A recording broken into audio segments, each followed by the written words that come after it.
Hi, research and education students. Dr. Henkel, week 3 here, getting started. So let's go ahead and open up in a word of prayer. Dear Heavenly Father, thank you so much for the ability to learn and to be able to put our minds to use to be able to explore research in a way that it can help others around us, Lord. I pray that you would help us as we are learning about how to conduct a literature review this week and that you would help students be able to identify a topic that's passionate to them and something that they want to learn more about and to maybe potentially add to the research field.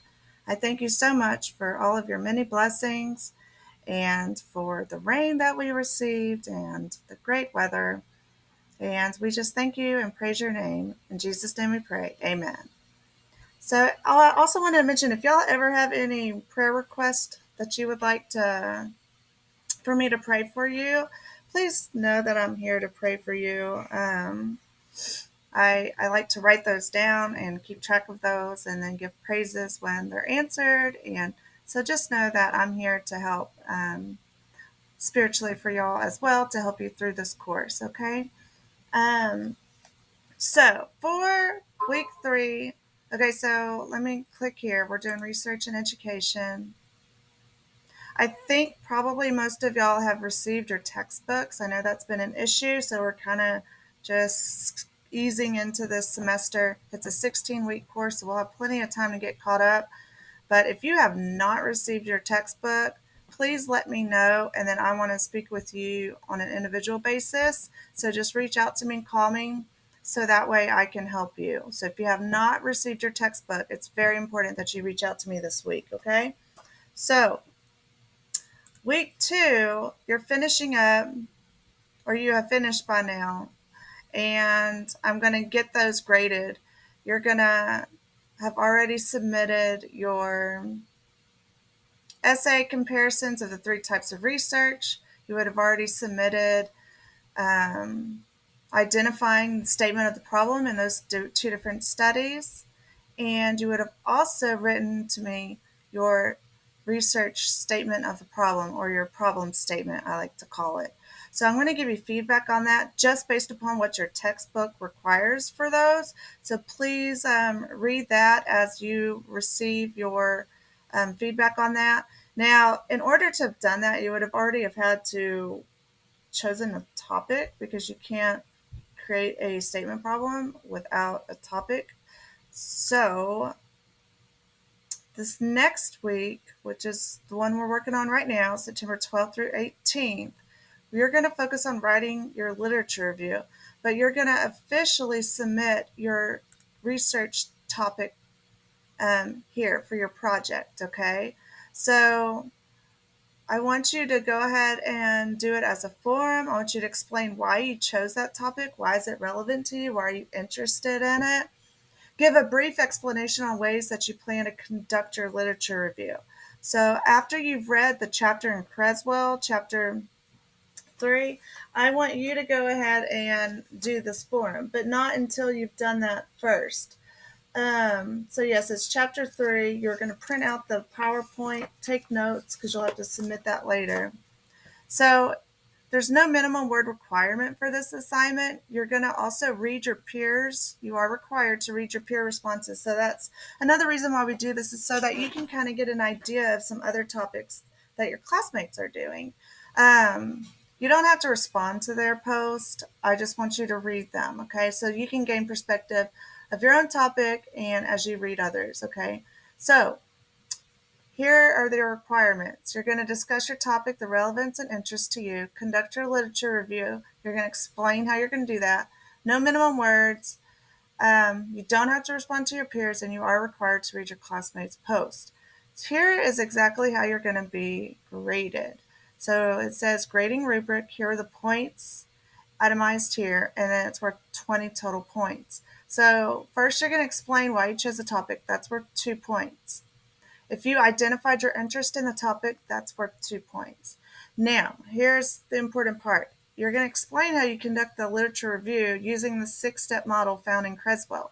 The first step is you identify key terms. Okay, so those are all the terms that you're going to use to type in to do your search, just like you do like a Google search. Okay, it's the same concept. Second step, you're going to locate your literature, and I'm going to show you exactly where you can go to find all of those, because you don't want articles that are not peer reviewed. You want articles that um, have merit and credit. So I'll show you where you can find those. Step 3 is you're going to evaluate and select your literature. Step 4, organize the literature. 5, synthesize it. And 6, how you're going to write your literature review. So you will go ahead and learn about this when you read your text. So I want you to be cognizant of that as you read. And then if it's complete, you get 6 points. If it's on time, you get your 2 points. If you spoke of the literature review, you get 2 points for 20 total points. Now, whenever you're going to go conduct your literature review, to find literature. So you're trying to find literature on your topic because you want to see, what does the world have to say about my topic? What research has already been conducted? What have the findings been discovered? What's not out there? And so that's going to help you organize and prepare your study and show your audience this is an important topic. Now, just to let you know, I want to kind of go over some topics that we had last year so you can have an idea. I'm just going to kind of go over them quickly. Academic advisors, that's one topic. Youth leaving the church. Textbooks versus online formatting. Distance learning versus in-person learning. That's usually because of the pandemic going on at that time last year. Parental involvement, and then he changed it to, or it used to be teacher retention, so either one of those. Teacher burnout, language and science and math, and the math tutor program with English language learners, your ELLs. So that's just a few examples of some topics that previous students have done. So I just wanted to show you that. So when you go to dashboard, I'm going to show you how to find good databases to conduct your research. Let me move my face out of the way. Okay, so you go down here to helpful links and you go to library resources. Okay, so here are some resources. We're not going to go to all of them.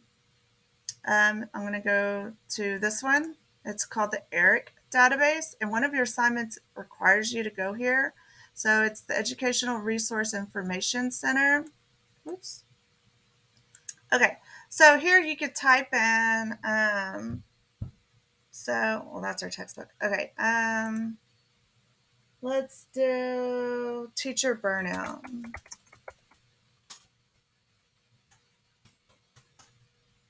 You just type it in, whatever your topic is, and you're gonna do different word searches. Like this one's teacher burnout. You could also do teacher retention, just different things.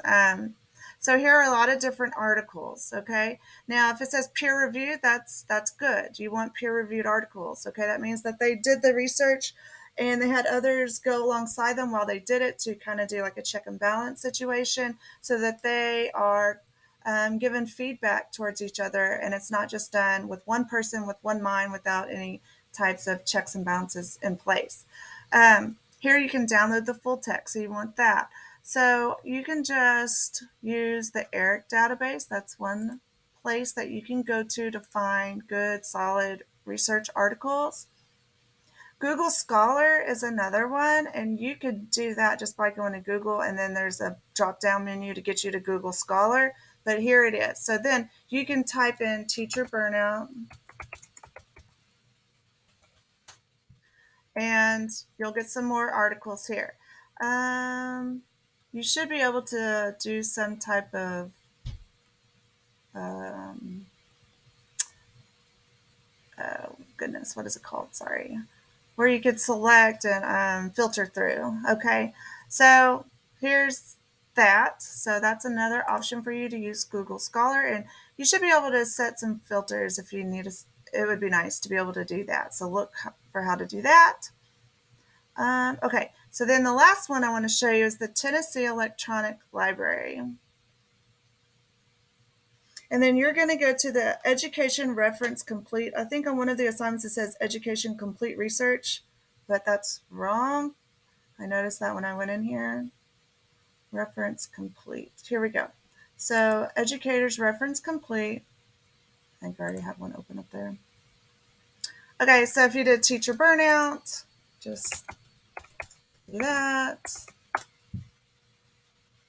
And it's going to pull up different articles. Boom, boom, boom.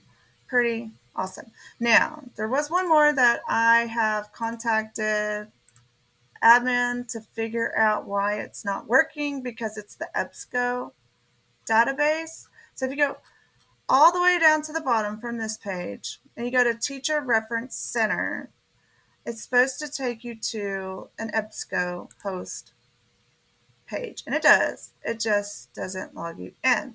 So I've asked about that, but this would be an additional place for you to get good solid research, okay? Articles.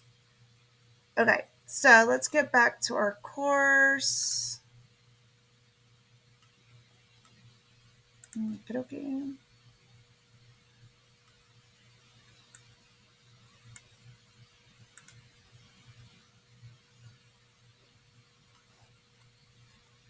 Okay, sorry. Okay, now week 3. I'll open it in just a second. You can't see it right this second. Okay. Your objectives are here. You're going to read chapter 3. Here's your PowerPoint. Now, here are all of the resources that you're going to need to do the rest of the assignments for this week. So here's the ERIC database search table. Here's some articles for you. Conducting a literature review. So here's where you put your topic. Now this one, you're going to discuss primary versus secondary sources. Secondary sources are sources that you might find on the internet. It's somebody's blog. It's not really scholarly. Primary resources would be all of those databases that I just showed you. And if you got an article from one of those sources, that would be considered a primary resource, okay? So whenever you're doing research, you want to get primary resources for your research. That way it's more credible. Sorry, I thought it was going. Okay, so for this, you're going to read on page 83 of your textbook, and I want you to discuss why it's important to incorporate both primary and secondary sources within your literature review. What type of sources do you need more of when doing a literature review for a research topic, and please explain why. So you're going to do that post by Thursday, and your classmates are going to respond to 2 different people by Sunday. And here is that stated, exactly how many words it needs to be, when it's going to be closed, and how long your response needs to be. And then right here, it's very specific on how you can earn all possible points for that forum post. So you can use secondary sources in your research. I personally don't like to. But you want to have primary resources, okay? So your textbook will go into more detail regarding that. Now for this, you're going to have a form that you're going to upload here. And here's how you're going to get graded. And it'll make sense once I show you the form. So let me go back and I will open that for you. So here's the ERIC database search form. So now you're ready to conduct your literature review, okay? So you're going to put your topic here. That gives you some points. I think it's like 1 or 2 points. You're going to put 10 different search terms here, okay? And you get points for doing that. And then you're going to tell me how many hits did you get. So how many articles pulled up? How many of them were reports? How many of them were speeches and meetings? How many of them were dissertations or theses? How many of them were tests or questionnaires? Okay? How many were quantitative or qualitative, if you can get that information? And then how many were primary or secondary source? Okay? So then you're going to tell me what were the 7 top journals that tend to publish articles about your topic. So this is just helping you organize how you found your research. That way, when you need to go back and maybe find an article or find a different one, you've got it all set up here and to help you remember how did I find this information? Where did I get this from? What articles do I need to go and look through? So you'll be able to synthesize all of that here and have it on one convenient form for you. So you'll upload that, and then I will grade it based upon completion, based on the rubric that I showed you. Okay, your next assignment, 3.4, is annotated bibliography practice. So you're going to practice making annotated bibliography. So when you read an article, you're basically just going to kind of summarize it, kind of like an abstract at the beginning of an article.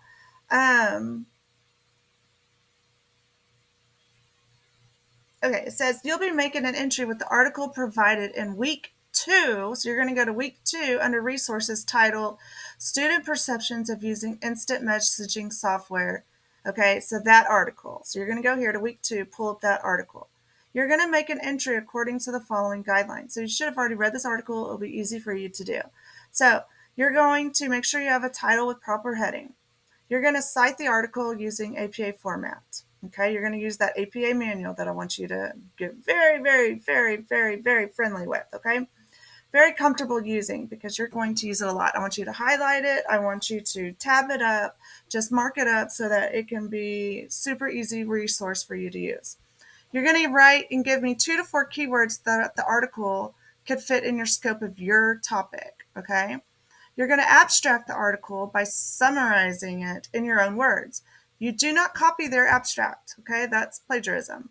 I want you to summarize it in your own words, but no more than 350 words. When you do an annotated bibliography, it just needs to be short and sweet, to the point. It tells you what that article is about. So later, when you're ready to write your research paper, you can go and look at these annotated bibliographies and just kind of quickly skim through them and say, oh, I want this one for this paragraph. I want this one for this section.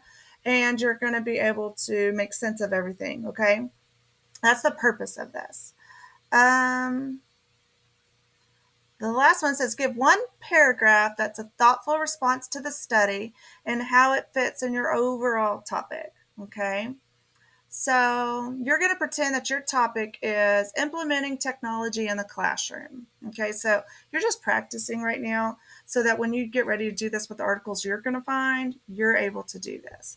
So make note of the following items in your abstract. The research problem, I'm going to be looking for this. The research questions or hypothesis, that depends if it's quantitative or qualitative. Data collection procedure, results of the study or findings. And then for extra credit, you can give me this. It'll be for 5 extra points. Okay, 5 points. Now here is exactly what you will be graded on for this assignment. Okay. All right. So that's 3.4, your annotated bibliography practice. Now let's go to 3.5. Okay, so conducting your literature review. So now this is adapted from an assignment on page 107 in your book. You're going to you completed using the ERIC table, okay? I want you to remember those 6 steps of research, and it's all right here for you again, okay? Your task will be the following. Please take an article from your research, steps 1 and 2, okay? Boom, boom. And provide the reference for the article using APA formatting. If you need a different article other than the one you found via ERIC, please remember that you can take advantage of using, and then that's where I've shown you, okay, and we're still looking for the EBSCO database, okay? Once you've created the proper reference, you're going to abstract this article. So it's just like your annotated bibliography, but you're not going to copy the abstract, okay? You're going to create your own. You're going to use an example on page 94 of the quantitative studies and 95 for a qualitative study in your textbook. You're going to finally write a review of the article. Be sure to provide a paragraph to summarize the article, and then a second paragraph to provide details of how this article fits within your research topic. So this is going to be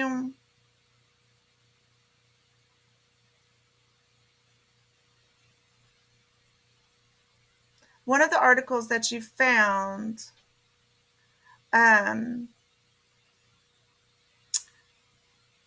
doing the ERIC search, okay? You're going to need 15 primary resources. And I'm trying to think if you need to just do this for one, and then later we're going to do all 15. So let me jump to week 4 real quick because I need to refresh my memory. Purpose statement.